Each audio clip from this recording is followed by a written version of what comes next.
আজ আমরা পশ্চিমবঙ্গের প্রশাসনিক বিভাগ এবং জেলা সম্পর্কে জানব। পশ্চিমবঙ্গে মোট 23টি জেলা আছে। এই 23টি জেলাকে 5টি প্রশাসনিক বিভাগে ভাগ করা হয়েছে।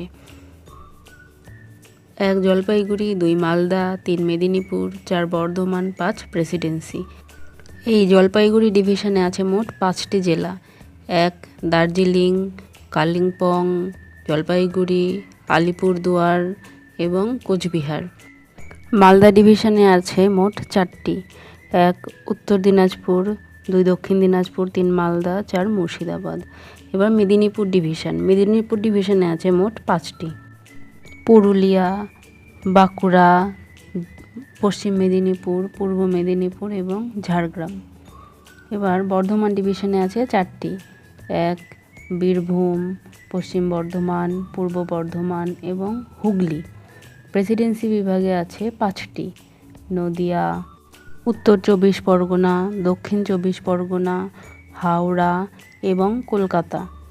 ভিডিওটি ভালো লাগলে একটা লাইক করে দেবে। ধন্যবাদ।